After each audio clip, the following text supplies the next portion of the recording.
আসসালামু আলাইকুম রহমতুল্লাহ।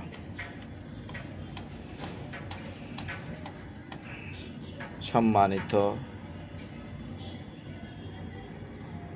ইমানদার মুসলিম ভাই বোনেরা এবং দেশে প্রবাসে সকলের উদ্দেশ্যে একটি গল্প শোনাবো। আমরা সবাই জানেন, আমরা সবাই রিজিকের জন্য এত কিছু করতেছি। আত্মীয় স্বজন ফেলে কেউ বিদেশের জমিনে, কেউ কত হারাম খাচ্ছি, ঘুষ খাচ্ছি, কত রকমের দুই নাম্বারি করতেছি, কত মাফের মধ্যে ভুল দিচ্ছি।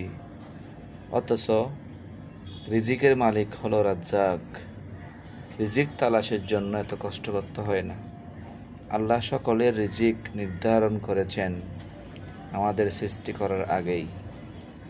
যেমনভাবে আপনারা সবাই জানেন, হযরত সুলাইমান আলাইহিস সালাম একজন আল্লাহর পয়গম্বর ছিলেন। তাহার আমলে এক পিপীলিকা এবং সুলাইমান আলাইহিস সালামের একটা গল্প ছিল। সেই গল্পটা আপনাদের উদ্দেশ্যে বলার চেষ্টা করব সংক্ষেপে, যদিও পারেন সময় থাকে একটু শুনবেন। একদিন নদীর পাড়ে হযরত সুলাইমান আলাইহিস সালাম বসেছিলেন। এমন সময় নদীতে এক পিপীলিকা তার মুখের মধ্যে একটি গমের দানা নিয়ে তিনি নদীর পাড়ে আসলেন। নদীতে তিনি একটা ব্যাঙ হা করে ওই পিপীলিকাকে গিলে ফেললেন। গিলে ফেলে ব্যাঙটি নদীতে ডুব দিলেন। অনেকক্ষণ পরে ব্যাঙটি আবার নদীর তীরে এসে পিপীলিকাকে ছেড়ে দিলেন। একটা কথা, মহান আল্লাহ রব্বুল আলামিন প্রত্যেকটা নবী রসুলদেরকে কিছু কিছু মুআজিজা দিয়ে পাঠিয়েছেন।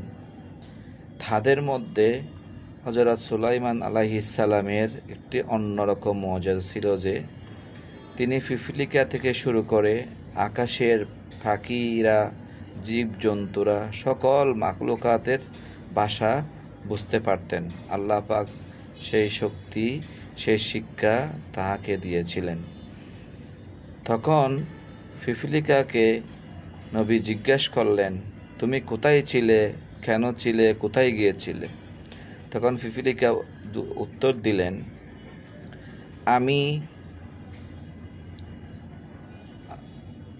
ব্যাঙের মাধ্যমে আল্লাহ তাআলা ওই সাগরের নিচতলায়, একদম নিচে, নদীর নিচে একটি বড় পাথরের মধ্যে নতুন এক প্রাণী জন্ম নিয়েছিলেন। তাদের মধ্যে কিছু অন্ধ ছিলেন, যারা নিজেরা রিজিকের তালাশ করতে পারেন না। তাই তাদের রিজিকের জন্য আল্লাহ তাআলা আমাকে নিয়োগ দিয়েছেন।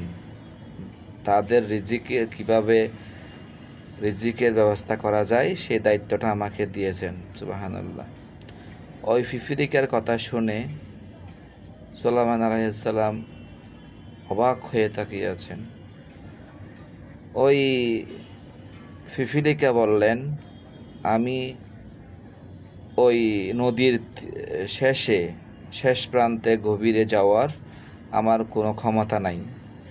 তাই ওখানে যাওয়ার জন্য ব্যাঙটাকে মাধ্যম করেছেন, যাতে ব্যাঙের মাধ্যমে আমি নদীর তলদেশে যেতে পারি।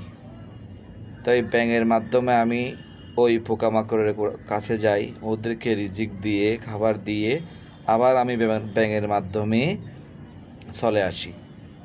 সে কথা শুনে সুলাইমান আলাইহিস সালাম আল্লাহর কাছে অনেক শুকরিয়া আদায় করছেন, অনেক কৃতজ্ঞতা প্রকাশ করছেন।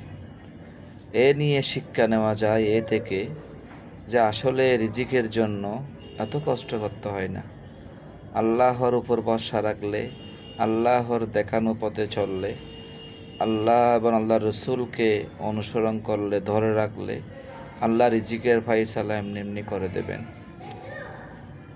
আসেন আমরা এই রিজিকের জন্য এত কষ্ট, এত পরিশ্রম, এত অন্যায় অবিচার না করে আল্লাহর কাছে প্রার্থনা করি, শিক্ষা নিই, যেন আল্লাহ কাছে আমরা রিজিক, হায়াত, সুস্থতা সব কিছু পাই।